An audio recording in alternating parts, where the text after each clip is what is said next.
Has hold off a feisty and hard-fought game against the Oklahoma City Thunder to win it 110-104. A lot of interesting takeaways from this one. A win where the Jazz didn't make the same mistakes they've made on other nights. We'll talk about it coming up on POSTCAST.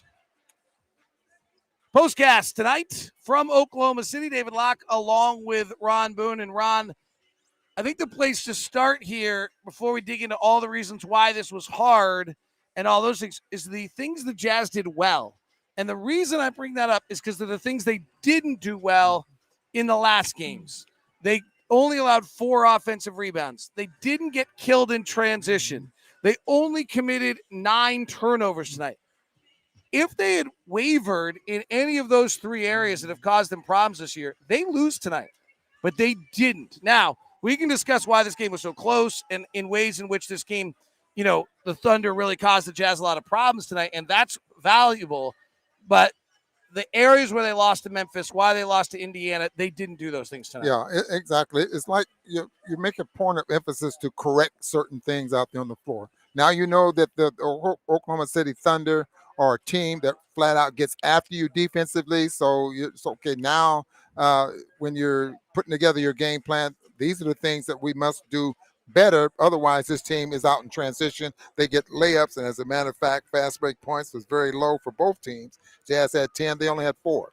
So that's really makes a big difference in the outcome of a basketball game. On the road, I don't care how good you are, you want to make sure you give yourself a chance to win the basketball game, especially in the fourth quarter.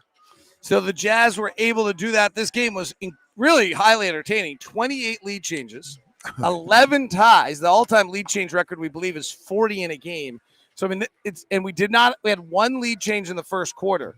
So we had 27 lead changes over the final 36 minutes of the game. That's pretty wild. The interesting one tonight was Donovan Mitchell. He was having another really, really tough night. Lou Dort causes him problems. Coming into this game, Donovan Mitchell last year was 12, over the last 2 years, was 12 of 36 when guarded by Lou Dort. And then tonight, he was 1 of 8 when guarded by Lou Dort. So he was 13 of his last 44. Dort gets into him physically. What is it that Dort does that causes problems for Donovan? I think, first and foremost, he's strong. You just don't push him around. He has good foot speed, I think, and he really plays very good position on Donovan. Just enough to keep Donovan from scoring over the top of him or anything like that. But I was impressed with his foot speed, the way he was able to cut Donovan off when he starts to dribble drive, that kind of thing. This is the reason I was saying that Donovan probably would have been more effective against Dort playing fast, pushing the ball up the floor. Get Dort on that left shoulder. Now you're able to finish a dish off and maybe even get to the free throw line. But trying to, play off the dribble and Dort will have the ability to stay in front of you makes it awfully difficult to do anything offensively. The other aspect of this one is that in the final minute, Donovan went and scored 6 points. Like, he willed himself.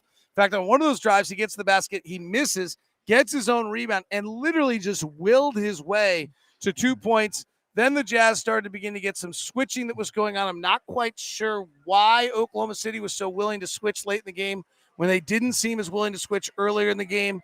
But it got Donovan free off of him, and he made some big plays late and scored 6 points in the final minute. I'll tell you, those 4 of the 6 points, 4 of those 6 points, and I know you just talked about the one that he willed and the way he able to get his own missed shot and put it back in the basket. But 2 of those buckets was coast to coast. I mean, he just decided he was going to go all the way to the basket. The one layup, David, I thought maybe they were going to try to run the clock out or something like that and force the Thunder to foul, but he took it all the way to the basket and scored. But, you always have to try to find ways to win basketball games. Now, these are professional basketball players. They're awfully good. Every team provides something different problems. This is the reason you have defensive game plans and offensive game plans against every team that you're going to go up against. This team provided a ton of problems for the Jazz defensively, strictly, I think, by the way they close out. And certain players are good at dribble drives, draw and kick, that kind of thing. I thought they took that away from the Jazz tonight. Well, think about what they are. Is they're just a bunch of guys. They're 6'8", like they're the same thing the Clippers were. And frankly, really this was like Clippers Junior without the stars. Like, this is playing the same kind of team. They play 5 out. Jeremiah Robinson-Earl's hitting the threes outside that forced you to stretch. Mike Muscala plays on the outside. They played favors a few minutes tonight. In those 13 minutes, Derek's on the floor where they're playing traditionally. They're -9. That's where we win the game, because the rest of the time they're playing that same Clipper style 5-out drive. The Thunder drive 10 more times than the second most times of any team in the league. So they just put their head down and go to the basket. They just drive.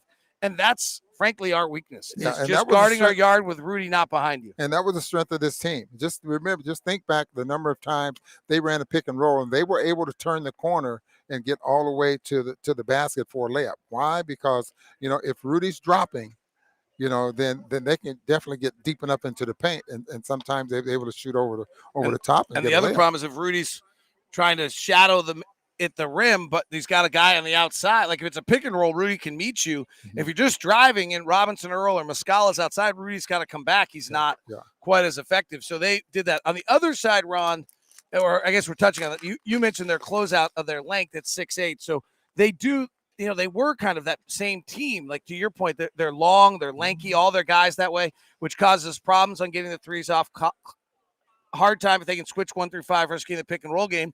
And then on the flip side, we just talked about it. They're able to just drive at our guys defensively. They really had a lot of success against us in the half court, which is a bit surprising coming in because they were 27th in the league in half court offense and we were 3rd defensively. So they were able to do some things that you probably wouldn't have expected. Yeah, we end up beating this team in Salt Lake City at the beginning of the ball game, but we had to win the ball game late to separate ourselves. I think we ended up winning by 14 or something like that in that ball game, but that wasn't the story. I think the first 3 quarters is probably something different. I think when you play a team like this, it's always going to be a close ball game strictly because of the problems that they provide, especially if the Jazz are not being able to get anything in transition. Maybe it'd have been a little different story if Whiteside wouldn't have got thrown out in 3 minutes of play and sent to the locker room, but who knows? Interesting note of that. Whiteside did get thrown out. Eric Paschal played 6 minutes tonight at the center. Rudy Gobert played 39 minutes tonight. We were -3 in the minutes that Paschal played. Rudy Gay had 15. Here's why the Jazz win tonight. The amount of depth. When Donovan Mitchell's taken out of the game by Lou Dort, 19 for Bojan, 15 for Gobert, 18 for Conley, 20 for Clarkson, and 15 for Rudy Gay. Yeah. That's why this team was built this way, to be able to do that. Ron, our chat room is very angry tonight. Whoa. I mean, Mitchell has lost a step. Rudy's late games are worse since last year's playoffs. Donovan sleptwalked through the game until the final minute. Seeing the Jazz hesitated on all their catch and shoots. Should fans be as angry? Disregarding Rudy and Royce, the effort has been disappointing. Nothing's more disgusting than rooting for a team that's not trying. Is this a fair criticism of this team right now?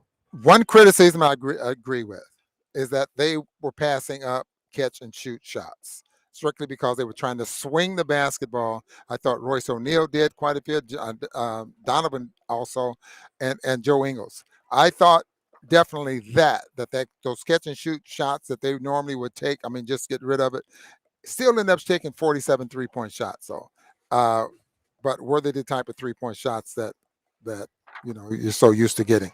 Hard to say, but one of those complaints, I agree with. All right, Jazz, want to have a happy Thanksgiving. Enjoy yourself very much. We'll be back with you Friday and Saturday against New Orleans. Thanks very much for tuning into POSTCAST. Tonight, if you're listening on YouTube, you can subscribe on that little button that's right down there. Have a good day. See you.